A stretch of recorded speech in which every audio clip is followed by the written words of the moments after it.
चलिए question number 25 देखते हैं। यहाँ पे एक आपके पास दे रखा हुआ है, इसमें आइसोटोपिक कार्बन यहाँ पे लगा हुआ है। एस्ट्रिक का यहाँ दिया हुआ है C14, यहाँ आइसोटॉप कार्बन C14 जुड़ा हुआ है। तो चलिए major product of this reaction is और आर।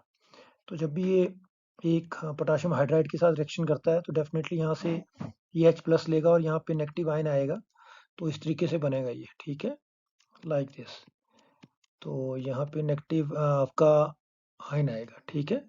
और इस कार्बन पे आपका ये कार्बन कैसा आपका आइसोटोपिक कार्बन है। अब इसमें रेजोनेंस होता है, ये देखिए, अगर ये यहाँ आएगा तो डेफिनेटली ये यहाँ जाएगा, तो ये कहाँ आएगा, यहाँ पे। तो आप देख रहे होंगे इसमें किस तरीके से रेजोनेंस आता है। यहाँ पे डबल बॉन्ड आ जाता है और यहाँ पे डबल बॉन्ड आता है, ठीक है। और यहाँ पे आपका नेगेटिव। तो मैक्सिमम आपको देखने को लगता है कि जब ये स्टेबल होता है तो जो आपका आइसोटोपिक कार्बन वहाँ पे क्या आ रहा है, डबल बॉन्ड आ रहा है। तो अब यहाँ आप देख सकते हैं जहाँ पे डबल बॉन्ड आइसोटोपिक कार्बन पे आ रहा है वो वाले ज़्यादा होंगे, तो यहाँ भी आ रहा है बी में और सी में, यहाँ नहीं है, ये तो सेम लाइक दिस वन, ठीक है। तो डेफिनेटली आपका आंसर क्या रहेगा, बी और सी रहेगा। तो इसके रेजोनेंस स्ट्रक्चर आप बना के देख सकते हैं, क्योंकि लेटर ऑन उसके बाद उसमें आपने क्या ऐड किया, वाटर ऐड किया हुआ, तो दोबारा ये हाइड्रोजनेटेड हो जाता है, आपका H+ ले लेता है। तो आप देख सकते हैं किस तरीके से रिएक्शन हुआ कि ये H नेगेटिव है, इसने क्या किया, यहाँ से H+ निकाल के एसिडिक हाइड्रोजन यहाँ पे है, उसने H+ निकाल के ये किस में चेंज किया, H2। और उसके बाद आपका ए प्रोडक्ट जो बनेगा, तो इसमें पूछा गया कि मेजर प्रोडक्ट ऑफ रिएक्शन क्या है। तो मेजर प्रोडक्ट आपका क्या आएगा, या तो ये आएगा, क्योंकि डबल बॉन्ड कहाँ पे आ रहा है, जहाँ पे आपका कार्बन क्या है, आइसोटॉपिक है। और यहाँ भी कार्बन आइसोटॉपिक डबल बॉन्ड आ रहा है। और देखो सभी मॉलिक्यूल में 2 डबल बॉन्ड है और एक एस्ट्रिक कार्बन है, तो यहाँ सभी मॉलिक्यूल में 2 डबल बॉन्ड नजर आ रहे हैं और एक आइसोटॉपिक कार्बन। तो डेफिनेटली इसका आंसर बी और सी रहेगा। आगे मूव करते हैं 26 में। Which are following compound is most stable. तो उसमें कौन सा ज़्यादा स्टेबल होगा, देखिए आपके पास ये कोई कंपाउंड दे रखा हुआ है और यहाँ पे रिंग है। तो जहाँ भी रिंग आपको लगता है कि जहाँ पे एरोमेटिक करैक्टर है, इसमें एरोमेटिक करैक्टर नहीं है, इसमें भी नहीं है, इसमें भी नहीं है, तो ये भी स्टेबल नहीं है। यहाँ भी देखिए 2 हैं, तो यहाँ किसी भी रिंग में एरोमेटिक करैक्टर नहीं है, यहाँ भी नहीं नज़र आ रहा आपको। पर यहाँ देखिए आपके पास यहाँ पे 6 पाई सिस्टम एरोमेटिक सिस्टम आ रहा है यहाँ पे, तो ये वाला स्टेबल हो जाएगा। आउट ऑफ दीज 3 4 ये आपका डी ऑप्शन क्या रहेगा, बिल्कुल एग्जैक्ट रहेगा, क्योंकि इसमें एक एरोमेटिक रिंग आपका क्या कर रहा है, इस पूरे सिस्टम को क्या कर रहा है, स्टेबलाइज कर रहा है। तो आपका 26 में आंसर रहेगा डी। तो देखते हैं, यहाँ क्वेश्चन पूछा selected bond angle of 6 hydrocarbon, यहाँ 6 हाइड्रोकार्बन दे रखे हैं, arrange these hydrocarbon according to their pK value. PK value के हिसाब से इनको अरेंज करना है, लोएस्ट टू हाईएस्ट। कि सबसे कम पीके वैल्यू किसकी है, सबसे ज़्यादा एसिडिक होगा उसकी पीके वैल्यू सबसे कम होगी। तो चलो देखते हैं सबसे कम किस में होगी। इसमें पहले जब भी इनसे हम H+ निकालेंगे तो क्या बन जाएंगे, एनाइन बन जाएंगे। अगर इसका एनाइन बनाते हैं हम, देखिए अगर हम इसका एनाइन बनाते हैं यहाँ पे इस तरीके से, यहाँ से एक H+ निकाल लेते हैं तो क्या बनेगा, एनाइन बनेगा। तो नेगेटिव चार्ज आएगा, तो ये तो एरोमेटिक बन रहा है, तो डेफिनेटली बहुत स्टेबल है ये। तो ये तो इनमें से सबसे ज़्यादा होगा। कैसे, देखिए अगर सभी मॉलिक्यूल को देखें तो यहाँ पे एरोमेटिक करैक्टर आ रहा है 1 पे आफ्टर रिलीजिंग H+, तो ये ज़्यादा स्टेबल कंजुगेट बेस में जा रहा है, तो डेफिनेटली स्टेबल में जा रहा है। तो ये क्या करेगा, यहाँ पे ये इसका पीके वैल्यू सबसे कम होगा। और अगर इसका ही देखते हैं, इसमें यहाँ पे इससे अगर H+ निकालते हैं, एंगल बहुत ज़्यादा यहाँ से H+ निकल आएगा, तो ये नेगेटिव एनाइन बनेगा। नेगेटिव एनाइन बनने के बाद क्या होगा इसमें, डेफिनेटली यहाँ पे ये एंटी एरोमेटिक बन रहा है, ये एंटी एरोमेटिक हो जाएगा, ठीक है। देखिए एंटी एरोमेटिक हो जाएगा ये, अब चेक कर सकते हैं, एंटी एरोमेटिक कंपाउंड बन जाएगा ये जब इसके नेगेटिव एनाइन बनेगा। ये जो आपका साइक्लोप्रोपिनाइल एनाइन बनेगा, तो ये नेगेटिव एनाइन बनने वाला है। तो ये नहीं, ये तो होगा ही नहीं, सबसे ज़्यादा पीके वैल्यू इसकी होगी। तो एक तो मिल गया सबसे कम वाला पीके वैल्यू, वो है 1, और सबसे ज़्यादा जिसकी पीके होगी वो क्या होगा, आपका 6। तो यहाँ 1 और 6 देखिए जरा, 1 और 6 कहीं नज़र आ रहा है, इस ऑप्शन में नज़र आ रहा है, देखो ये हमें मिल गया। तो ये तो मिल गया, यहीं पे आ रहा है बिल्कुल, ये ऑप्शन 2 ऑप्शन हमने बिल्कुल करेक्टली, बाकी चेक कर लेते हैं। अब इसके बाद ये इसका नंबर क्यों आया, देखो हमने इनमें से कहीं भी नहीं हमने पढ़ा जो एस्टिलीन होते हैं, जहाँ पे आपके पास sp यहाँ पे कार्बन होगा आपका, यहाँ भी sp कार्बन एटम, क्योंकि है क्या आपका इथाइन है, इथाइन इज मोर एसिडिक। बाकी एल्केन और साइक्लो एल्केन से तो ये ज़्यादा एसिडिक है, तो ये जल्दी H+ दे देंगे आपके, ठीक है। तो इसके बाद ये आएगा, तो 1, उसके बाद 2, सॉरी आपका 5 के बाद कौन सा आएगा आपका, 5 के बाद आगे चेक करते हैं कि कौन सा आएगा। यहाँ मेंशन है आपका 4, तो डेफिनेटली यहाँ बोन एंगल 128 डिग्री का है और ये आपका बाईसाइक्लो कंपाउंड है, तो ये आ जाएगा यहाँ पे 4।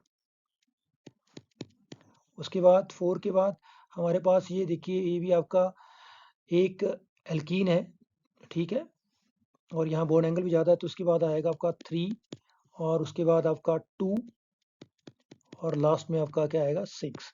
तो हमारा ऑप्शन सेट हो गया 1, 5, फिर 4, 3, 2 एंड 6। तो बिल्कुल हमने ये 2 ऑप्शन ढंग से क्रैक किए, एक 1 और एक 6, जिससे हमें पता चल गया कि लास्ट का ऑर्डर क्या रहेगा आपका, ठीक है। तो डी ऑप्शन बिल्कुल मैच कर रहा है इस आंसर में, आप चेक कर सकते हैं।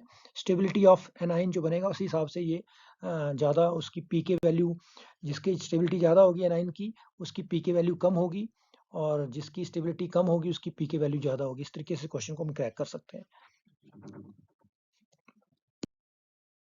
चलिए इस क्वेश्चन को देखते हैं। Question number 30, which one of the following compound has non zero dipole. इसमें किसमें नॉन जीरो डाइपोल मोमेंट रहेगा। तो ये मॉलिक्यूल ये आपका ये साइक्लोब्यूटेन 1,2 डाइओल है, ठीक है, और ये भी आपका ट्राइनाइट्राइल लग रहा है बेंजीन। यहाँ पे 3, 1, 3 और 5 पे लगे हुए हैं साइनाइड ग्रुप। तो ये प्लेनर है, तो ये भी नेट जीरो हो जाएगा यहाँ पे। यहाँ भी आपका नेट डाइपोल मोमेंट जीरो होने वाला है, क्योंकि सिमेट्रिकल स्ट्रक्चर नजर आ रहा है, और यहाँ भी ये भी आपका एक सिमेट्रिकल स्ट्रक्चर नजर आ रहा है, तो यहाँ भी आपका डाइपोल मोमेंट जीरो। तो सिर्फ ये बचा सिस, तो ये सिस वाला जो आपको डायोल नजर आ रहा है साइक्लोब्यूटेन, डेफिनेटली यहाँ पे आपका डाइपोल मोमेंट नॉन जीरो रहेगा, क्योंकि अगर ये ट्रांस होता डेफिनेटली तो ये इसका डाइपोल मोमेंट जीरो हो जाता है। पर ये मॉलिक्यूल कैसा आपका नजर आ रहा है, सिस, ठीक है, दोनों तरफ आपके जो OH हाइड्रोक्सी ग्रुप है वो सेम साइड पे रिजाइड कर रहे हैं, तो डेफिनेटली इसी का ही आएगा आपका जो नॉन जीरो डाइपोल मोमेंट इस मॉलिक्यूल का हो। तो इसमें सही आंसर आपका क्या रहेगा, ए। बाकी बी, सी और डी में आपका dipole moment due to symmetry in structure का डाइपोल मोमेंट क्या रहेगा आपका, that value will be zero. Okay, चलिए इस क्वेश्चन को देखते हैं। 31, which one of the following has smaller heat of combustion. इनमें से जो मॉलिक्यूल दे रखे हैं उसमें किसकी हीट ऑफ कंबस्शन सबसे कम है। हीट ऑफ कंबस्शन देखिए डिपेंड करती है स्टेबिलिटी के ऊपर। अगर मॉलिक्यूल ज़्यादा स्टेबल है तो उसकी हीट कंबस्शन क्या होगी, कम होगी, इन्वर्सली वेरी करती है उसमें। तो heat of combustion is inversely vary with the stability of molecule और directly vary with number of carbon atom. तो यहाँ तो सभी में कार्बन आइटम सेम है, ये सारे मॉलिक्यूल एक जैसे हैं, बस पोजीशन का फर्क है यहाँ पे। तो आप इसमें देखिए जो आपको लगता है कि जहाँ पे सबसे कम स्टैरिक हिंड्रेंस हो रही है वो ज़्यादा स्टेबल होगा। तो अगर हम देखें तो ये मॉलिक्यूल देखो सी नज़र आ रहा है आपको, यहाँ पे आपकी ट्रांसपोजिशन बन रही है इस मॉलिक्यूल की देखो, और ये आपस में ट्रांसपोजिशन में है, ठीक है, और ये भी इसके साथ क्या है, ट्रांस में है। तो ये मुझे ज़्यादा स्टेबल लग रहा है। तो out of these molecule A, B और डी में सी क्या लग रहा है, ज़्यादा स्टेबल है। तो सी में डेफिनेटली आपकी हीट ऑफ कंबस्शन क्या होगी, सबसे कम होगी, ठीक है। इस तरीके से इस क्वेश्चन को क्रैक कर सकते हैं।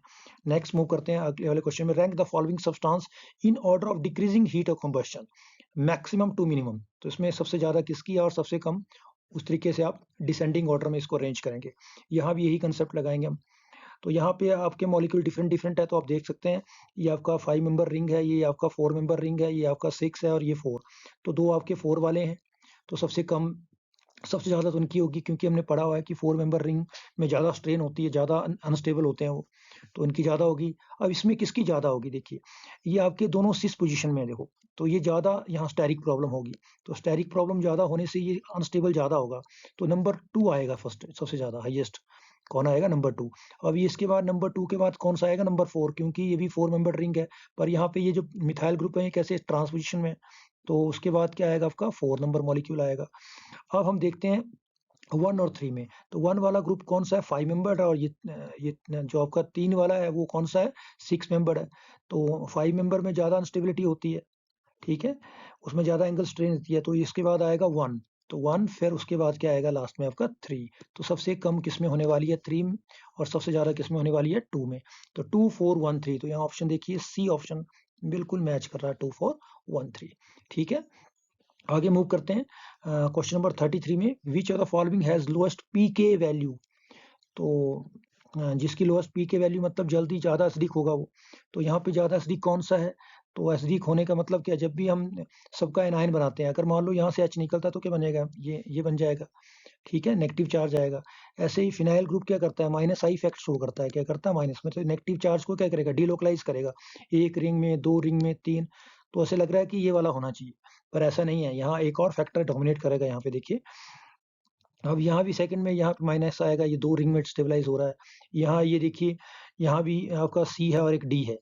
तो यहाँ पे ये फिनाइल रिंग जो होता है, इसका माइनस आई इफेक्ट होता है। ये तो क्या करेगा, नेगेटिव चार्ज को ज़्यादा डिलोकलाइज करेगा, और डिलोकलाइजेशन से नेगेटिव चार्ज कम हो जाएगा, ज़्यादा स्टेबल हो जाएगा इसका एनाइन, ठीक है। इसका कंजुगेट बेस के ज़्यादा स्टेबल होगा, तो डेफिनेटली इसका जो एसिड होगा वो स्ट्रॉन्गर होगा। तो होना कौन चाहिए, ए, पर ए नहीं होता है इसमें, ठीक है। ए क्यों नहीं है, देखिए होता क्या है, हम जानते हैं कि ए में जो आपके यहाँ ऑर्थो ऑर्थो जो हाइड्रोजन होते हैं, वो आप क्या करते हैं, वो एक स्टेरिक हिंड्रेंस क्रिएट करते हैं। और स्टेरिक हिंड्रेंस क्रिएट इस वजह से होती है कि वो भी सेम प्लेन को ऑक्यूपाई करना चाहते हैं। तो इसलिए ये जो मॉलिक्यूल होता है, ये प्लेनर नहीं रहते। ये रिंग जो होते हैं, तीनों के तीनों रिंग, ये नॉन प्लेनर हो जाते हैं। क्या हो जाते हैं? Non planar. और जब ये नॉन प्लेनर हो जाएंगे तो रिजोनेंस नहीं होगी। तो रिजोनेंस नहीं होगी तो ये फिर स्टेबल नहीं होगा। तो ये नहीं है, सबसे इसका पी के वैल्यू ज़्यादा हो जाएगा, ठीक है। अब इसमें भी देखते हैं, इसमें भी ऐसा है, इसमें थोड़ी सी स्ट्रेन है, 3 के कंपैरिजन इसमें थोड़ी सी स्ट्रेन है, क्योंकि इसमें एक रिंग कम है आपका, ठीक है। तो इसमें एक रिंग कम है आपका, तो डेफिनेटली इसमें थोड़ी स्ट्रेन कम होगी। अब सी में देखिए, इसमें अगर यहाँ से हम क्या करते हैं, एक एच निकालते हैं और नेगेटिव आयन, तो यहाँ पे नेगेटिव आयन में दो रिंग क्या रहते हैं आपके, दो रिंग आपस में जुड़े हुए हैं, तो ये प्लेनर पोजिशन में, ठीक है, ये प्लेनर पोजिशन में चले जाते हैं। तो यहाँ पे स्टेबिलिटी बढ़ जाती है, कंजुगेट बेस की स्टेबिलिटी आपकी बढ़ जाएगी। और यहाँ पे तो तीनों रिंग क्या होंगे, अगर हम इसको एनायन बनाते हैं, कंजुगेट बेस बनाते हैं, ज़्यादा स्टेबल होगा। यहाँ पे ज़्यादा स्टेबल होगा तो डेफिनेटली इसका पी के वैल्यू सबसे कम होगी। ये जल्दी क्या करेगा, नेगेटिव एनायन में चेंज हो जाएगा इजीली, क्योंकि ये क्या करेगा, इसमें नेगेटिव आयन जब भी आएगा तो ये सारे के सारे रिंग क्या है, प्लेनर होंगे। और यहाँ पे कोई स्टेरिक प्रॉब्लम नहीं है, जिसकी वजह से यहाँ पे नेगेटिव चार्ज क्या करेगा, ज़्यादा डिलोकलाइज होगा, मैक्सिमम डीलोकलाइजेशन होगी, डीलोकलाइजेशन ऑफ नेगेटिव चार्ज, और ये ज़्यादा स्टेबल होगा। इसका मतलब डी इसका आंसर आने वाला है। तो देखिए, इस क्वेश्चन में सबसे अच्छा लॉजिक ये लगेगा कि इसमें आंसर डी क्यों आ रहा है। तो आप बता सकते हैं डी इसका आंसर इसलिए आ रहा है क्योंकि यहाँ पे अगर हम देखते हैं, यहाँ पे तीनों रिंग क्या कर रहे हैं, तीनों रिंग हेल्प कर रहे हैं रिजोनेंस करने में, नेगेटिव चार्ज को डिलोकलाइज करने में, नेगेटिव चार्ज को डीलोकलाइज करने में हेल्प कर रहे हैं, जिसकी वजह से ये ज़्यादा स्टेबल होगा। ये वाला जो एनायन बनेगा आपका, तो ये ज़्यादा स्टेबल होगा, ठीक है, as comparison to this one. यहाँ क्या होता है, ये ऑर्थो हाइड्रोजन क्या करते हैं, ये हिंड्रेंस क्रिएट करते हैं, उसको एक क्या करते हैं, इसकी प्लेनरिटी को डिस्ट्रॉय कर देते हैं। जो इसकी प्लेनरिटी होती है, जो इसकी प्लेनर रिंग थे, ये बेंजीन के जो रिंग लगे थे फिनाइल ग्रुप के, इसकी प्लेनरिटी को क्या करते हैं, डिस्टॉर्ट कर देते हैं, ठीक है, डिस्टॉर्टेड, जिसकी वजह से यहाँ पे रिजोनेंस, नो रिजोनेंस, इसमें कोई रिजोनेंस नहीं होगा। और इसी वजह से ये, इसका जो कंजुगेट बेस बनेगा आफ्टर रिलीजिंग H प्लस, वो क्या होगा, वो कम स्टेबल होगा, ठीक है। तो इसका ज़्यादा स्टेबल होगा। तो डी आंसर आने वाला है इस क्वेश्चन का आपका, ठीक है। बहुत अच्छा क्वेश्चन है ये। इस क्वेश्चन में देखते हैं, यहाँ पूछा है, circle represent most acidic hydrogen in this molecule, which of the following is correct representations. तो इनमें से कौन से हैं जो बिल्कुल सही है, जिसमें मोस्ट एसिडिक हाइड्रोजन दिखाया गया है। आपने वो चेक करना है कि ये फर्स्ट वन है या बी है या सी है या फिर ऑल दीज। तो देखिए, हम जानते हैं यहाँ से ये वाला इन सर्कल के यहाँ पे, तो यहाँ से अगर H निकलता है तो ये क्या बनता है आपके पास, नेगेटिव आयन आता है O के ऊपर। और यहाँ पे सी के साथ क्या लगा है, 3 फ्लोरीन, जो माइनस आई इफेक्ट करेंगे। तो डेफिनेटली ये तो स्टेबलाइज होने वाला है। तो बिल्कुल सही है, यहाँ पे ये वाला सही लग रहा है, क्योंकि जैसे यहाँ पे नेगेटिव चार्ज ऑक्सीजन के ऊपर आता है, जब H प्लस निकलेगा, तो जैसे ऑक्सीजन के ऊपर नेगेटिव चार्ज आएगा, तो इसको नेगेटिव चार्ज को कौन स्टेबलाइज कर रहा है, ये CF3 ग्रुप लग रहा है, जो माइनस आई इफेक्ट शो करता है, ठीक है। सेकंड में देखते हैं, सेकंड में देखिए यहाँ पे इनसर्कल किया, तो यहाँ से ये अगर आपका क्या निकल रहा है, यहाँ से अगर H निकल आता है, तो ऑक्सीजन के ऊपर क्या आता है, नेगेटिव चार्ज, और नेगेटिव चार्ज क्या करता है, डिलोकलाइज होता है, यहाँ पे रिजोनेंस हो जाएगा इस ग्रुप में। तो ये भी स्टेबलाइज होने वाला है, बहुत बढ़िया, ये भी आप स्टेबलाइज, तो बिल्कुल सही है, यहाँ पे यहीं से H निकलेगा आपका। और अब सी पे देखते हैं, सी ऑप्शन भी मुझे सही लग रही है। अगर सी से अगर हम यहाँ से अगर एच निकाल दे तो क्या चार्ज आएगा? Negative charge. और नेगेटिव चार्ज आने से इस वाले रिंग में क्या जाएगा? एरोमेटिक करैक्टर आ जाएगा आपका। ये रिंग क्या हो जाएगा आपका? एरोमेटिक हो जाएगा। ये पहले से एरोमेटिक है, दूसरा रिंग भी एरोमेटिक हो गया। तो आपका जो पहले नॉन एरोमेटिक था, जैसे H प्लस रिलीज कर रहा है तो एरोमेटिक हो रहा है। तो ये भी क्या है? बिल्कुल सही रिप्रेजेंटेशन है। तो all these are very good representations. तो सारी की सारी कैसे हैं? बिल्कुल सही इसमें दिखाया गया है। तीनों के तीनों मॉलिक्यूल में बिल्कुल सही दिखाया गया है। ये भी सही है, ये भी सही है और ये भी आपका सही है। अगर हम इनमें से एच निकालते हैं उसके बाद ये स्टेबल बन रहे हैं, तो इसका मतलब ये हुआ कि आपके यहाँ से एच निकलने चाहिए। ठीक है, तो ये सारे के सारे क्या है? ये एसिडिक हाइड्रोजन यहाँ से निकलेंगे। तो ऑल दीज ऑप्शन बिल्कुल आपका बिल्कुल सही रहेगा इस क्वेश्चन में। ठीक है, चलिए इस क्वेश्चन को देखते हैं। 47 number question, arrange CH bond XYZ in decreasing order of their bond distribution energy. तो bond distribution energy in homolysis. Homolysis में हम जानते हैं फ्री रेडिकल बनते हैं। तो जहाँ पे आपका फ्री रेडिकल स्टेबल बनेगा, डेफिनेटली उसके लिए एनर्जी क्या लगेगी? आपकी कम लगेगी। और जो आपका अनस्टेबल फ्री रेडिकल बनेगा, डेफिनेटली वहाँ पे एनर्जी आपकी ज़्यादा लगेगी। तो डिस्कस करते हैं। यहाँ पे देखिए, ये एक यहाँ पे एक्स, अगर यहाँ से बॉन्ड ब्रेक होता तो ये फ्री रेडिकल बनेगा। अब यहाँ पे डबल बॉन्ड यहाँ पे है और ये फ्री रेडिकल, ये कैसे स्टेबलाइज होगा? फ्री रेडिकल यहाँ पे स्टेबलाइज होगा हाइपर कंजुगेशन से। कैसे होगा? हाइपर कंजुगेशन से। अगर यहाँ पे एच ब्रेक होता है और यहाँ पे फ्री रेडिकल बनेगा, तो it will stabilise with help of hyperconjugation. अगर वाई से एच यहाँ पे हाइड्रोजन ये निकलता है तो यहाँ पे बनेगा, ये स्टेबलाइज कैसे होगा ये फ्री रेडिकल? क्योंकि इसके साथ ही एक बॉन्ड छोड़ के आगे डबल बॉन्ड आ रहा है। तो यहाँ पे स्टेबलाइज कैसे हो सकता है? रेजोनेंस से। तो ये ज़्यादा स्टेबल रेजोनेंस से होता है as comparison to hyperconjugation. तो इट मीन्स वाई के लिए एनर्जी सबसे कम लगने वाली है। ठीक है, अब यहाँ पे अगर हम जेड से निकालते हैं हाइड्रोजन, तो ये तो डबल बॉन्ड के ऊपर आ रहा है, तो स्टेबलाइज होगा नहीं है, तो अनस्टेबल का फ्री रेडिकल बन रहा है। या अगर यहाँ से हाइड्रोजन रिमूव करते हैं तो यहाँ पे फ्री रेडिकल बनेगा जेड के ऊपर। ठीक है, तो ये फ्री रेडिकल अनस्टेबल रहेगा आपका। तो यहाँ पे ज़्यादा, तो जो सबसे ज़्यादा एनर्जी लगेगी जेड, उसके बाद लगेगी एक्स क्योंकि हाइपर कंजुगेशन है, और सबसे कम लगेगी किसके ऊपर? वाई। तो जेड एक्स वाई। तो ये आपका रहेगा answer B. B option will be right for this. Bond distribution energy यहाँ पे डिपेंड कर रही है कि कितना स्टेबल आपका free radical after homolysis formation हो रही है। तो होमोलिसिस फॉर्मेशन में अगर आप देखते हैं एक्स वाई जेड में, तो अगर एक्स से निकाल रहे हैं तो यहाँ पे फ्री रेडिकल तो बन रहा है आपका, पर वो स्टेबलाइज कैसे होगा? Because of hyperconjugation, no bond relation जिसको कहते हैं हम, अल्फा हाइड्रोजन के साथ जो होगी। अगर वाई से हम हाइड्रोजन निकाल रहे हैं होमोलिसिस के बाद, तो ये स्टेबलाइज किससे हो रहा है? रेजोनेंस से, और रेजोनेंस में ज़्यादा स्टेबल बनता है। अगर जेड से निकाल रहे हैं तो ये तो अनस्टेबल रहेगा आपका फ्री रेडिकल। तो सबसे ज़्यादा आपकी एनर्जी लगेगी जेड के लिए, और उसके बाद एक्स फिर लास्ट में मिलेगा वाई, क्योंकि वाई बहुत अच्छे ढंग से स्टेबलाइज हो रहा है बिकॉज ऑफ रेजोनेंस। आप देख सकते हैं मॉलिक्यूल का स्ट्रक्चर को ड्रॉ करने के बाद। ठीक है, मूव करते हैं 59 नंबर क्वेश्चन पे। विच of the following is an isomer of compound 1। तो यहाँ पे आपको कंपाउंड 1 दे रखा हुआ है, तो उसके आइसोमर देखने हैं। चलिए यहाँ पे ये एल्डिहाइड में दे रखा हो यहाँ पे, और आप मॉलिक्यूलर फार्मूला देखें तो सी कितने हैं? 3। 3 इसमें कार्बन है, हाइड्रोजन कितने हैं? 6 और एक ऑक्सीजन। यहाँ भी देखिए C3H कितना है? 6 और ये कैसा ग्रुप है? यहाँ पे केटोन। ये कौन सा एल्डिहाइड है? एल्डिहाइड केटोन आपस में क्या रहते हैं? फंक्शनल आइसोमर रहते हैं। ठीक है, आगे मूव करते हैं। ये भी कितना है? C3H। यहाँ भी आपका कितना आ रहा है? 6 और O। यहाँ पे ये क्या है? इनोल है। ठीक है, इनोल है, ये भी इसका आइसोमर बन जाएगा। और यहाँ भी आपका ये इपॉक्सी ईथर है। यहाँ पे, यहाँ भी आपका मॉलिक्यूलर फार्मूला क्या रहेगा? देखिए फंक्शनल ग्रुप डिफरेंट है सब में। अच्छा, तो यहाँ पे इनोल है फंक्शनल ग्रुप, यहाँ पे आपका इपॉक्सी ईथर है। तो यहाँ भी देखिए फार्मूला C3H कितना आ रहा है यहाँ पे? H आपका,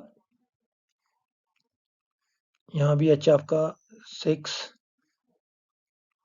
3 और 4 to 6 और O। तो यहाँ सब में मॉलिक्यूलर फार्मूला सेम है, फंक्शनल ग्रुप के अलग अलग है। यहाँ पे एल्डिहाइड है, यहाँ पे केटोन है आपका, यहाँ पे इनोल है और यहाँ पे इपॉक्सी ईथर है। तो डेफिनेटली एक सारे एक दूसरे के क्या है? Isomer, all are isomer. तो ये सभी आइसोमर है आपस में। ठीक है, इस तरीके से इसको देख सकते हैं, और ये सारे फंक्शनल आइसोमर नजर आ रहे हैं यहाँ पे। ठीक है, चलिए इस क्वेश्चन पे चलते हैं। 38 number, which of the following sigma bond participate in hyper conjugation. तो यहाँ डिफरेंट आपको हाइड्रोजन बॉन्ड दे रखे हुए हैं। नंबर 1, नंबर ये 2 है, 3, 4 और ये 5, 5 हाइड्रोजन बॉन्ड दे रखे हुए हैं विद रिस्पेक्ट टू आपका जो भी आपका यहाँ पे डबल बॉन्ड सिस्टम है। तो आपने बताना है यहाँ पे कौन सा सिग्मा बॉन्ड ज़्यादा पार्टिसिपेट करेगा हाइपर कंजुगेशन में। तो कौन-कौन कर पाएगा यहाँ पे देखिए, जो अल्फा कार्बन होता है, जो डबल बॉन्ड के नेक्स्ट जो कार्बन होता है उसको अल्फा कार्बन कहते हैं। तो यहाँ पे अल्फा कार्बन, ये वाला अल्फा कार्बन और इसके साथ जो हाइड्रोजन है ये डेफिनेटली पार्टिसिपेट करेगा। यस, फर्स्ट आ जाएगा इसमें, जो नंबर 1 हाइड्रोजन यहाँ पे दे रखा हुआ है, ये आपका आने वाला है। ये नहीं आएगा कार्बन-कार्बन बताया हुआ है यहाँ पे सेकंड वाला, ये नहीं आएगा क्योंकि ये कार्बन-कार्बन बॉन्ड है, ये पार्टिसिपेट नहीं करता। और ये भी नहीं आएगा थर्ड नंबर क्योंकि डायरेक्ट डबल बॉन्ड के साथ ही अल्फा हाइड्रोजन नहीं है, तो ये भी नहीं आएगा थर्ड वाला। फोर्थ वाला ये कार्बन-कार्बन सिग्मा बॉन्ड ये पार्टिसिपेट नहीं करेगा। और इसके बाद डबल बॉन्ड के साथ ये नेक्स्ट इस वाला कार्बन है, ये आपका भी अल्फा कार्बन नज़र आ रहा है, तो यहाँ पे 2 अल्फा कार्बन है, तो डेफिनिटली ये वाला हाइड्रोजन पार्टिसिपेट करेगा, ये 5वां नंबर। तो 1 और 5 इसका आंसर आने वाला है बी। तो और 1 और 5 जो आपके कार्बन के साथ जो हाइड्रोजन लगे हुए हैं, वो अल्फा पे पोजीशन पे लगे हुए हैं, अल्फा कार्बन पे। ये आपके सिग्मा बॉन्ड है और ये पार्टिसिपेट करेंगे हाइपर कंजुगेशन में, जिसको हम नो बॉन्ड रेजोनेंस भी कहते हैं और बेकर-नैंथन इफेक्ट भी कहते हैं। आगे मूव करते हैं 39 नंबर क्वेश्चन पे। Decreasing order of acidic strength of different OH group. यहाँ पे डिफरेंट OH ग्रुप लगे हुए मॉलिक्यूल में, आपको बताना है कि कौन सा ज्यादा एसिडिक है। तो यहाँ पे देखिए कुछ एक OH तो आपके बेंजीन सिस्टम के साथ लगे हुए हैं, और हमने पढ़ा हुआ है कि बेंजीन सिस्टम के साथ जब भी OH लगेगा वो ज्यादा एसिडिक होगा आपका, ठीक है। तो ये W तो ज्यादा एसिडिक होने वाला, डायरेक्ट ये अटैच है रिंग के साथ, न्यूक्लियस के साथ ज़्यादा अटैच है, ये आपका जो आपका एरोमेटिक सिस्टम है, तो ये ज़्यादा होगा W। फर्स्ट तो ये आ जाएगा। और उसके बाद यहाँ पे सेकंड OH लगा हुआ है, पर एक कार्बन इसके बीच में लगा हुआ है, CH2 मिथिलीन ग्रुप। तो उसके बाद ये OH लगा हुआ है, तो इसका नंबर सेकंड नंबर पे आएगा। ये भी रिंग के साथ ही जुड़ा हुआ है। अब रिंग के बाहर कौन से जुड़े हैं, Y और Z। Y काफ़ी नज़दीक है, क्योंकि नज़दीक है तो यहाँ पे माइनस आई इफेक्ट आ जाएगा आपका। कौन सा आ जाएगा, माइनस आई इफेक्ट, इस वाले से, यहाँ रिंग के साथ। रिंग से सिर्फ एक कार्बन के बाद ये लगा हुआ है, तो डेफिनेटली ये आ जाएगा फिर, ठीक है। तो अब ये आ जाएगा Y, और लास्ट में बचा कौन आपका, Z, ये सबसे कम होगा आपका। तो W सबसे ज़्यादा, उसके बाद X, फिर Y, फिर Z, WXYZ। तो ये आपका ए ऑप्शन इसका सही आंसर है। आगे मूव करते हैं 40 नंबर क्वेश्चन पे। Arrange the following alcohol in decreasing order of ease of ionisation under acidic condition.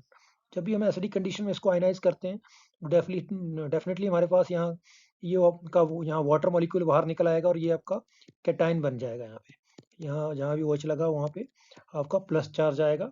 कितनी जल्दी ये आयनाइज होता है, जितना ये स्टेबल होगा उतनी इजिली ये आयनाइज होगा, जितना अनस्टेबल होगा उतना डिफिकल्ट होगा। तो अभी हम इसकी स्टेबिलिटी को चेक करते हैं आफ्टर फॉर्मेशन ऑफ कैटाइन, ठीक है।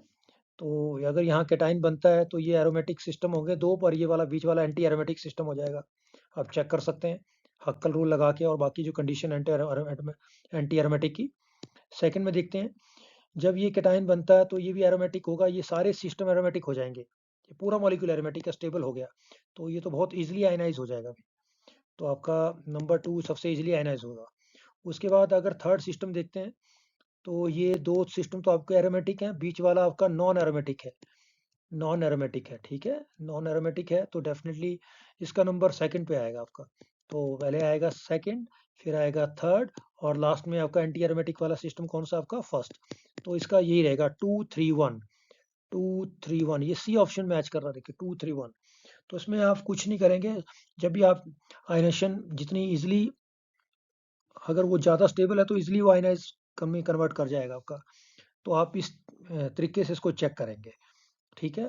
तो कैटाइन जैसे बनता है उसके बाद आप पूरे सिस्टम की एरोमेटिसिटी, उसके अंदर किस तरह का कैरेक्टर आ रहा है। अगर एंटी एरोमेटिक आ रहा है तो वो बहुत अनस्टेबल रहेगा, अगर वो एरोमेटिक है तो सब ज़्यादा स्टेबल होगा।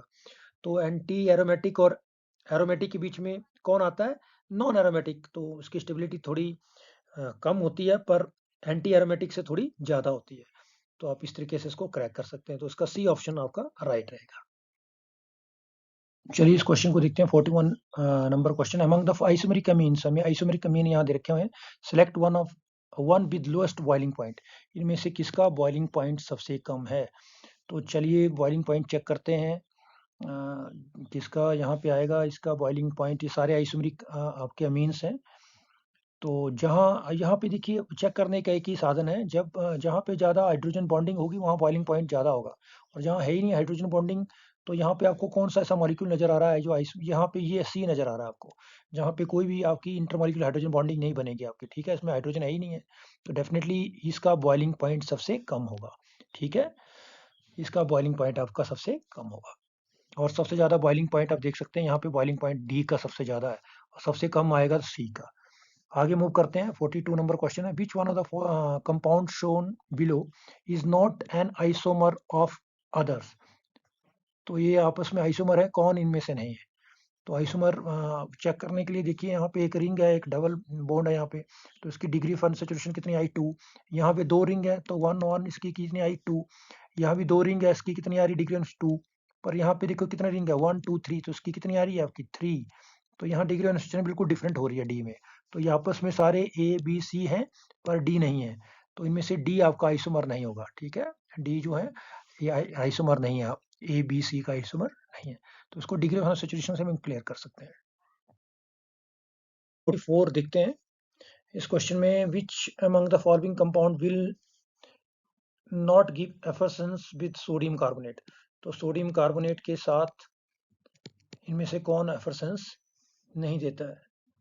ठीक है, तो आपका ये तो बेंजोइक एसिड है, definitely benzoic acid stronger acid रहता है, ये सोडियम कार्बोनेट के साथ सोडियम बेंजोएट बनाएगा और साथ में CO2 और H2O, तो डेफिनेटली एफरसेंस देगा ये अपने रिएक्शन में। ये भी strong benzene sulphonic acid strong acid है, ये भी आपका सोडियम सल्फोनेट बेंजीन सल्फोनेट बनाएगा और आपका वाटर विद CO2 निकालेगा। अगर इसका रिएक्शन देखें, फिनोल फिनोल आपका जो है बीकर एसिड है, ये कभी भी Na2CO3 के साथ CO2 रिलीज नहीं करता, ठीक है? ये नहीं करेगा, सोडियम कार्बोनेट के साथ ये एफरसेंस नहीं बनाएगा, तो ये नहीं बनाता, तो इसका सही आंसर सी आएगा। और ये तो बहुत स्ट्रॉन्ग है भाई, दिस इज 2,4,6 ट्राई नाइट्रोफिनोल है ये। ट्राई नाइट्रोफिनोल जो है वो काफी स्ट्रॉन्ग होता है because of electron withdrawing group, electron withdrawing group लगे हैं, माइनस आई इफेक्ट शो कर रहे हैं यहाँ पे, तो ये ज़्यादा एसिडिक हो जाएगा, तो ये तो बहुत इजीली एफरसेंस देगा, तो इसमें सही आंसर आपका रहेगा सी। सी फिनोल वीकर एसिड है, ये आपका सोडियम कार्बोनेट के साथ कभी भी एफरसेंस नहीं देता, ठीक है? यहाँ देखते हैं 51 नंबर क्वेश्चन है, विच of the following is strongest Bronsted acid. तो इनमें से कौन सा ब्रोंस्टेड एसिड है स्ट्रॉन्गेस्ट? ठीक है, पहले हम चेक करते हैं। तो जो जल्दी H+ दे देगा, तो ये आपके अमीन्स हैं, देखिए ये आपका एनिलीन है, ठीक है? और ये साइक्लिक आपका अमीन है, ये आपका साइक्लिक एल्कोहल है, और ये आपका फिनोल है। तो इनमें से तो एसिड यही होता है फिनोल, बाकी ये बेस है, ये दो बेस हैं और ये आपके एसिड है, ठीक है? पर ये आपका साइक्लिक, तो ये आपका आपका एरोमेटिक रिंग के साथ OH लगा हो तो डेफिनेटली बड़ा स्टेबलाइज हो जाएगा उसका कंजुगेट बेस, तो ये आपका ब्रोंस्टेड एसिड होगा डी। तो उसका सही आंसर क्या आएगा? डी। नेक्स्ट मूव करते हैं, विच of the following is the strongest Bronsted base. इनमें से आपका कौन स्ट्रॉन्गेस्ट ब्रोंस्टेड बेस है? चलिए चेक करते हैं। तो यहाँ ये नहीं होगा क्योंकि इसके क्या करते हैं, ये डेफिनेटली ये लोकलाइज नहीं होगा, यहाँ पे रिजोनेंस करेगा इसका लोन पेयर, तो ये इसकी बेसिटी कम हो जाती है। यहाँ भी ये भी नहीं है अमोनिया, ठीक है? वीकेस्ट आता है अमोनिया। यहाँ भी ये लोकलाइज नहीं रहेगा, ये आपका रिजोनेंस करना शुरू कर देगा इस रिंग के साथ करने, तो ये डी डी इसका सही आंसर। क्यों? देखिए डी में जो आपका नाइट्रोजन है वो क्या sp3 हाइब्रिडाइज है, डेफिनेटली sp3 हाइब्रिडाइज होगा और ये लोकलाइज रहेगा, तो यहाँ पे lone pair available for donation, यहाँ पे लोन पेयर रहेगा ताकि वो दूसरे को डोनेट कर सके, तो इसलिए ये अच्छा आपका क्या रहेगा, ब्रोंस्टेड बेस रहेगा यहाँ पे, तो इसका सही ऑप्शन डी आएगा।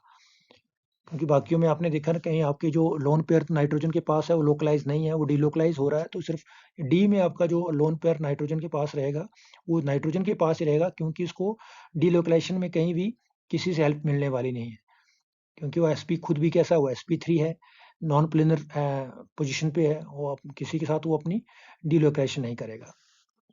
Question number 53, which of the following is polar aprotic solvent. तो पोलर अप्रोटिक सॉल्वेंट क्या होता है? जिसमें हाइड्रोजन नहीं होता। ऐसे सॉल्वेंट जिसमें हाइड्रोजन एटम नहीं होता है, इलेक्ट्रोनेगेटिव एटम के साथ नहीं जुड़ा होता है, उसको हम पोलर एप्रोटिक सॉल्वेंट कहते हैं, और ये भी स्टेबलाइजेशन करते हैं। जब भी इनको किसी पोलर सब्सटेंस के अंदर डाला जाता है तो वो उनको स्टेबलाइज करते हैं बाय इंटरेक्टिंग। जो भी आपका इसमें जो इलेक्ट्रोनेगेटिव एटम होगा वो उसकी तरफ ओरिएंटेशन करेगा और उसको स्टेबलाइज करेगा बाय डोनेटिंग इलेक्ट्रॉन पेयर। तो देखिए डाईमिथाइल सल्फोक्साइड, डाईमिथाइल सल्फोक्साइड आप जानते हैं इस तरीके से होता है ये। यहाँ पे ये डाईमिथाइल सल्फोक्साइड का फार्मूला है। तो ये देखिए यहाँ पे कहीं भी आपको इलेक्ट्रोनेगेटिव एटम के साथ हाइड्रोजन नजर नहीं आ रहा है। तो ये क्राउन ईथर भी आपका पोलर अप्रोटिक है, इसमें भी हाइड्रोजन नहीं होता है। डाईमिथाइल क्लब ये भी नहीं है। तो इसमें सारे के सारे क्या हैं ये सारे के सारे आपके अप्रोटिक हैं। ये सारे के सारे अप्रोटिक सॉल्वेंट है, इसमें किसी में हाइड्रोजन नहीं होता। तो ऑल ऑफ दीज ऑप्शन आएगा इसका, डाईमिथाइल सल्फोक्साइड। ठीक है, और भी कई सॉल्वेंट है आपके, crown ether, DMG, all these are very important one. ठीक है, ओके। तो ये सारे अप्रोटिक सॉल्वेंट होते हैं, पोलर होते हैं और साथ में अप्रोटिक होते हैं। नेक्स्ट क्वेश्चन देखते हैं। Some pair of acid is given below, select the pair in which second acid is stronger than first. तो इनमें से आपने सेकंड देखना है कि कौन किसका सेकंड पेयर जो है वो फर्स्ट से ज्यादा एसिडिक है। तो देखिए ये आपके पास एसिटिक एसिड है, ये फ्लोरोएसिटिक एसिड है। तो यहाँ फ्लोरीन लग गया, माइनस आई इफेक्ट ज्यादा हो रहा है, तो ये डेफिनेटली आएगा। ये एसिटिक एसिड से फ्लोरोएसिटिक जो आपका एसिटिक एसिड है वो ज्यादा होगा। यहाँ भी आपका फ्लोरास्टिक एसिड है या क्लोरो, नहीं बिल्कुल गलत है। क्लोरो कम होता है, फ्लोरो ज़्यादा होता है, तो यहाँ गलत हो गया। यहाँ आपका क्लोरो एस्टिक एसिड है और यहाँ ब्रोमो, तो ये भी पहला ज़्यादा है और सेकंड कम है, क्योंकि क्लोरो ज़्यादा हो जाएगा। Chlorine is more electronegative than bromine, तो माइनस आई इफेक्ट फर्स्ट में ज़्यादा आ रहा है, तो ये ज़्यादा एसिडिक होगा देन दिस वन ब्रोमो वाला, ब्रोमोस्टिक। और यहाँ पे देखिए ये आपका एक एसिड है दैट इज ब्यूटोनिक एसिड। इसमें आपका ये फर्स्ट पोजीशन में फ्लोरीन लगा हुआ है, यहाँ पे आपका क्या लगा है, दूर लगा हुआ। तो यहाँ फर्स्ट वाला ए आ जाएगा पार्ट, क्योंकि नजदीक लगा हुआ है। नजदीक आपका इलेक्ट्रोनेगेटिव एटम जुड़ा हो किसी एसिड ग्रुप के साथ तो ज्यादा एसिडिक होगा एज कंपैरिजन टू फार। तो यहाँ पे सेकंड पोजीशन में जुड़ा हुआ है। ठीक है, तो ये नहीं, तो इसमें सिर्फ ए ऑप्शन लग रहा है जो इसमें बिल्कुल सही है। जो फ्लोरोएस्टिक एसिड है that is stronger then acetic acid. तो ये भी हमने क्रैक कर लिया। 55 नंबर क्वेश्चन में देखते हैं। यहाँ पे आपको कंपेयर करना है बॉन्ड लेंथ ए और बी, किसकी बॉन्ड लेंथ ज्यादा है इसमें, ए या बी की। तो देखिए ए और ए वाली बॉन्ड लेंथ को देखते हैं। कार्बन की साइडेशन क्या है, एसपी। इस वाले कार्बन की क्या है, एसपी। तो एसपी में लगा हुआ है ये, तो एसपी में बॉन्ड लेंथ क्या हो जाता है, कम हो जाता है। तो ए की बॉन्ड लेंथ तो कम आने वाली है। और यहाँ देखते हैं, यहाँ पे बी वाले को देखते हैं। यहाँ पे ये वाला कार्बन किस पोजीशन पे है, ये एसपी पे है, जबकि ये वाला किसमें है, sp3 पे है। तो यहाँ करेक्टर चेंज हो गया आपके, तो डेफिनेटली बी थोड़ा बड़ा होगा। तो b is greater than a, तो यहाँ पे b is greater than, c option आएगा इसका। तो c option will be right answer, b is greater than a. क्योंकि बी में जो आपका बॉन्ड करेक्टर है वो क्या है, sp3 और sp के बीच में है। जबकि ए वाले का बॉन्ड करेक्टर क्या है, sp और जब भी sp हाइब्रिडेशन से बॉन्ड बना तो आपका क्या होगा, वो स्ट्रॉन्गर बॉन्ड होगा और उसकी बॉन्ड लेंथ क्या होगी, कम।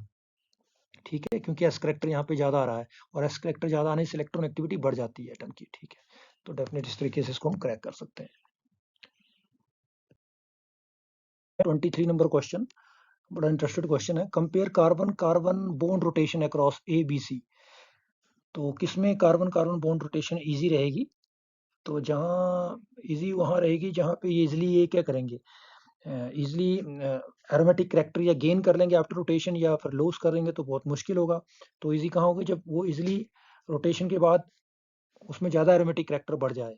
तो चलिए चेक करते हैं। जब भी इसमें इस वाले इसमें रोटेशन करेंगे, मान लो तो उसमें अगर प्लस चार्ज आए, इसमें माइनस, तो आपको क्या लगता है, ये देखिए ये भी एंटी एरोमेटिक हो जाएगा आपका। ठीक है, और ये भी आपका नहीं रहेगा, इसमें भी एरोमेटिसिटी खत्म हो जाएगी दोनों रिंग में।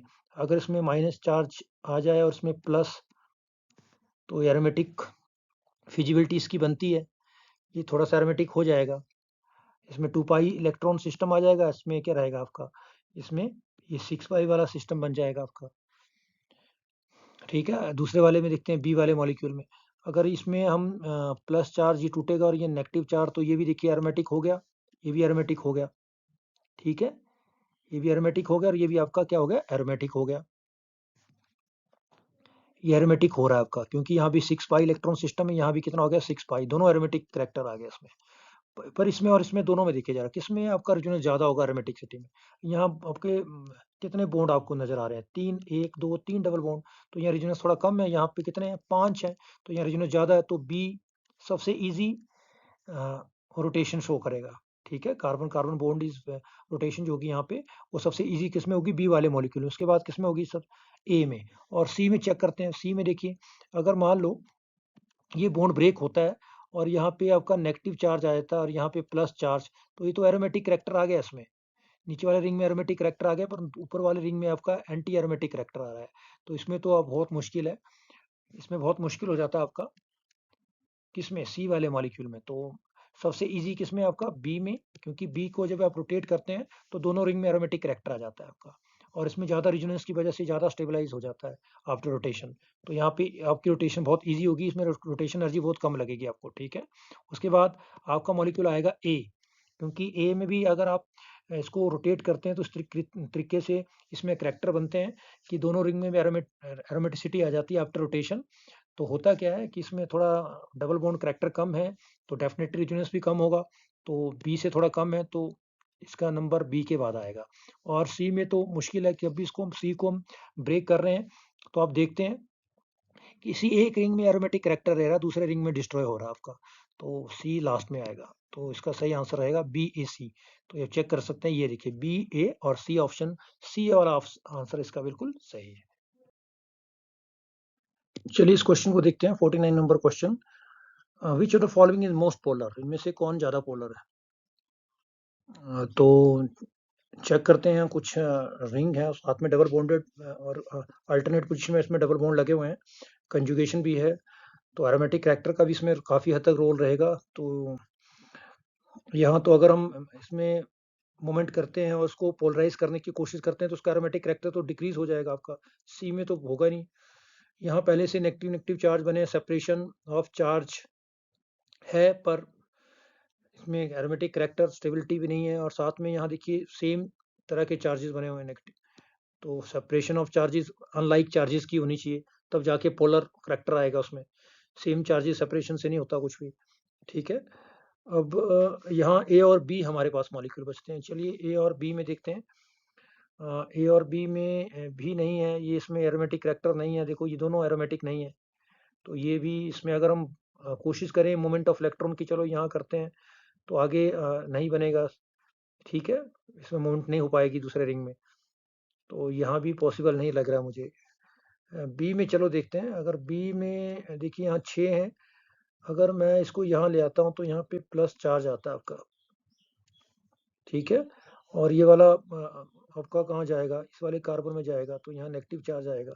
तो कुल मिला के ये किस तरीके से बनने वाला है आपका, इसको अगर आप देखें तो लाइक दिस।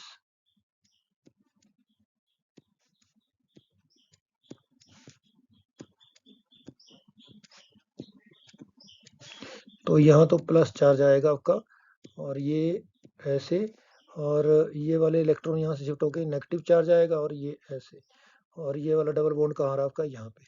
तो देखिए यहाँ पे भी आपका क्या बन रहा है, एक एरोमेटिक करैक्टर आ रहा है इस रिंग में, क्योंकि 6 इलेक्ट्रॉन हो रहे हैं, साथ में यहाँ पे प्लस चार्ज आ रहा है। तो ये भी sp2 हाइब्रिडाइज प्लेनर रिंग है, तो 6 पाई हक्कल रूल को फॉलो करेगा। और यहाँ पे नेगेटिव चार्ज आ रहा है, और ये कैसा रिंग आपका 5 मेंबर रिंग है। और यहाँ भी देखिए कितने, इसके पास कितने इलेक्ट्रॉन आ रहे हैं, दो इसके भी डिलोकलाइज करेंगे, जो आपके यहाँ पे इलेक्ट्रॉन आ रहे हैं कार्बन के ऊपर नेगेटिव चार्ज विद इलेक्ट्रॉन, ये क्या करेगा, इसमें पार्टिसिपेट करेगा। और यहाँ भी 6, तो ये दोनों में क्या आ रहा है आपका 6 पाई, मतलब ये दोनों आपके फॉलो कर रहे हैं रूल्स को। एरोमेटिक क्वाजी एरोमेटिक करैक्टर आ रहा है इसमें, हम कह सकते हैं इसमें क्वाजी एरोमेटिक करैक्टर आ रहा है डेफिनेटली। तो यहाँ पे एक प्लस चार्ज बन रहा है, एक नेगेटिव चार्ज बन रहा है। तो बी मॉलिक्यूल में पॉसिबिलिटी बन रही है जहाँ पे चार्ज आपका क्या कर रहा है, सेपरेट होने के बाद भी, इवन इसको कैटायन एनायन बनाएंगे तब भी ये पोलर कैरेक्टर भी आ जाएगा इसमें, और इसमें एरोमेटिसिटी भी बची रहेगी आपकी। तो ये वाला बी इसका आंसर सही लग रहा है, ठीक है। ये बी वाला आंसर इसका सही लग रहा है। बाकी अगर इसमें करेंगे तो ये डिस्ट्रॉयड हो जाएगा, इसमें तो है ही नहीं ऐसे करेक्टर। इवन आप प्लस और माइनस चार्ज बनाने में भी पॉसिबिलिटी नहीं बन रही है इसमें। और इसमें अगर आप करेंगे तो उसका एरोमेटिक करेक्टर डिस्ट्रॉय हो जाएगा, ठीक है। और यहाँ तो आपका सेम चार्जेस हैं, लाइक चार्जेस, वो सेपरेट हुए हैं, तो यहाँ तो बात बनती नहीं आपकी, ना इसमें एरोमेटिक है ना इसमें है, तो ये तो बिल्कुल ही गलत हो जाएगा आपका। तो इसका सही ऑप्शन लग रहा है बी, इसको चेक कर लें आप। First time I have seen this question. तो आगे मूव करते हैं, इसको मिटा देते हैं। नेक्स्ट आपका क्वेश्चन रहेगा, इसमें question number 50, correct order of decreasing basic strength X Y Z, आपके पास 3 मॉलिक्यूल दे रखे हैं, आपने बेसिक स्ट्रेंथ लिखनी है, किसकी ज़्यादा है किसकी कम है। चलिए देखते हैं इस क्वेश्चन को। तो ये सिंपल अमीन है आपका, यहाँ पे साथ में कार्बोनिल ग्रुप लग गया हुआ आपका, तो ये इसकी बेसिसिटी को डिक्रीज कर देगा, क्योंकि नाइट्रोजन के ऊपर जो लोन पेयर है वो डीलोकलाइज हो जाएंगे just because of this, resonance करेगा ये कार्बोनिल कार्बन के साथ। यहाँ भी देखिए ये नाइट्रोजन है और ये नाइट्रोजन कैसा है, यहाँ पे sp2 हाइब्रिडाइज है, जबकि यहाँ वाला नाइट्रोजन क्या आपका sp3 हाइब्रिडाइज है। तो यहाँ तो ये लोन पेयर लोकलाइज रहेगा, और यहाँ पे लोन पेयर क्या करेगा आपका, ज़्यादा नाइट्रोजन क्या आपका ज़्यादा इलेक्ट्रॉन एक्टिव है, तो लोन पेयर इतनी जल्दी हाफ से निकलेगा नहीं इससे, नाइट्रोजन इतनी जल्दी अपना लोन पेयर डोनेट नहीं करेगा। और यहाँ लोन पेयर डोनेशन की बात डिफिकल्ट हो जाएगी थर्ड वाई वाले मॉलिक्यूल में। क्यों? क्योंकि वाई वाले मॉलिक्यूल में जो लोन पेयर होगा वो क्या करेगा, कंजुगेशन कर लेगा, वो रिजोनेंस करेगा आपका किसके साथ, कार्बोनल ऑक्सीजन के साथ। कार्बोनल जो आपका यहाँ लगा हुआ है ketonic group C double bond हो यहाँ, तो उसका सही ऑप्शन क्या बैठता है आपका सही, इसमें सबसे ज़्यादा जहाँ पे लोकलाइज है तो ये लोकलाइज ही है। उसके बाद कौन आएगा, जेड, और उसके लास्ट में क्या आएगा, वाई। तो एक्स फिर जेड फिर वाई, तो ये रहेगा एक्स जेड वाई। तो ये देखिए बी ऑप्शन इसमें मैच कर रहा है आपका एक्स जेड वाई। तो जब भी आप इस तरीके से क्वेश्चन देखें कि बेसिटी अगर आपको कोई देखनी है, तो आप देख लें कि जो आपका मीन्स होता है उसमें जो लोन पेयर होता है, वैसे तो बेसिक होता है because of donation of lone pair easy by the nitrogen. But अगर नाइट्रोजन के साथ इस तरह के कोई ग्रुप लगे हों जो उसके साथ रेजोनेंस दिखाते हों, या इस तरह के कोई इलेक्ट्रॉन एक्टिव एटम हों जो उसके इलेक्ट्रॉन डेंसिटी को कम करते हैं, तो उसकी बेसिटी कम हो जाती है। तो इसका सही आंसर जो रहेगा वो बी आंसर रहेगा। ठीक है, चलिए इस क्वेश्चन को देखते हैं यहाँ पे। Which isomeric amine has lowest boiling point, lowest boiling point जहाँ पे ज़्यादा ब्रांचिंग होगी वहाँ पे लोएस्ट बॉइलिंग पॉइंट होगा आपका। तो ये प्राइमरी मीन्स, ये सेकेंडरी है, टर्सरी मीन, टर्सरी मीन्स में क्या होता है, इस तरह की जब आपकी ब्रांचिंग हो जाती है, ज़्यादा ब्रांचिंग हो जाती है। ठीक है, तो डेफिनेटली इस वाले आइसोमेरिक में क्या होगा, आपका बॉइलिंग पॉइंट क्या हो जाएगा, कम हो जाएगा। ठीक है, और टर्सरी मीन में एक सेकेंडरी बात क्या है, आपका हाइड्रोजन बॉन्डिंग कम होगी, इसमें हाइड्रोजन बॉन्डिंग क्या होगी, कम, तो इसका बॉइलिंग पॉइंट ऑटोमेटिकली क्या हो जाएगा आपका, डिक्रीज हो जाएगा। प्राइमरी मीन में हाइड्रोजन बॉन्डिंग ज़्यादा होती है, उसके बाद सेकेंडरी में थोड़ी कम हो जाती है, और टर्सरी में तो हाइड्रोजन है ही नहीं इसमें। ठीक है, तो इसमें तो और कम हो जाएगी। तो डेफिनेटली इसका सही आंसर इस तरीके से दे सकते हैं, और साथ में ऐसा भी कह सकते हैं कि इसमें ब्रांचिंग ज़्यादा हो गई आपकी। ठीक है, तो इस तरीके से इसको क्रैक कर सकते हैं। नेक्स्ट देखिए 57 नंबर क्वेश्चन, आप यहाँ एंटीमनी पेंटाक्लोराइड के साथ उसको ट्रीट कर रहे हैं। तो देखिए ये क्या होगा, यहाँ से दोनों Cl निकल आएंगे, और ये आपका क्या बनेगा, कैटाइन बनने वाला है आपका। ठीक है, और ये Cl नेगेटिव एंटीमनी पेंटाफ्लोराइड में एंटीमनी हेक्साक्लोराइड में चेंज हो जाएंगे। तो ये ऑप्शन नहीं है, बिल्कुल गलत, ये कैटाइन बाई कैटाइन बनेगा, और ये एरोमेटिक हो जाएगा। जब भी बाई कैटाइन बनेगा तो ये पूरा कंपाउंड क्या हो जाएगा, इस तरीके से ये आपका क्या होने वाला है, यहाँ पे ये एरोमेटिक बनने वाला आपका। इसको आप इस तरीके से देख सकते हैं। तो यहाँ पे आपका ये इस तरीके बॉन्ड बने हुए हैं यहाँ पे, सॉरी, एक यहाँ पे आपका डबल बॉन्ड है, और एक यहाँ पे और एक यहाँ पे। ठीक है, तो यहाँ पे दो जगह आपका क्या आने वाला है, चार्ज आने वाला है। तो आप इसको देख सकते हैं, इसकी डायग्राम बना के, ये मैं दोबारा इसको यहाँ पे ड्रॉ कर रहा हूँ इस तरीके से। तो यहाँ से Cl निकलेगा तो कैटाइन, ये भी कैटाइन, ये भी आपका sp2 हाइब्रिडाइज हो गया, ये भी sp2 हाइब्रिडाइज हो गया, ये सारे sp2 हाइब्रिडाइज है देखिए। और ये तो यहाँ पे कितने इलेक्ट्रॉन, 6 पाई इलेक्ट्रॉन सिस्टम बन गया, और ये हक्कल रूल को फॉलो कर रहा है, प्लेनर भी है, तो एरोमेटिक कंपाउंड में चेंज होगा, और जो Cl निकलेंगे उसके साथ तो ये वाला कंपाउंड बनने वाला है आपका। ठीक है, इस तरह का कॉम्प्लेक्स कंपाउंड आपका बन जाएगा इसमें। 58 नंबर क्वेश्चन में, which of the following substance, इसको मिटा देते हैं, विच of the following substance is not an isomer of 3 ethyl 2 methyl pentane। तो बनाते हैं अभी वाले 1 2 3 4 और 5। तो पहले आपका क्या लगा हुआ है, 3 पे इथाइल है और 2 पे भी मिथाइल है, तो ये 2 पे मिथाइल ग्रुप लगा दिया, 3 पे क्या लगा दिया, इथाइल ग्रुप। ठीक है, अब इसमें कार्बन कितने हो गए, देखो कार्बन 5 2 7 और एक 8 कार्बन का सिस्टम है। तो देखिए कौन इसमें से इसका आइसोमर नहीं है, इसमें 8 कार्बन है, चेक करते हैं, 1 2 3 4 5 6 7, बिल्कुल सही आइसोमर है। यहाँ देखिए जरा कितने कार्बन है, 1 2 3 4 5 6 7, 7 कार्बन आ रहे हैं। तो ये नहीं होगा इसका आइसोमर, क्योंकि आइसोमर क्या होते हैं, they have same molecular formula पर डिफरेंट स्ट्रक्चर। तो आइसोमर में मॉलिक्यूलर फार्मूला सेम होना चाहिए।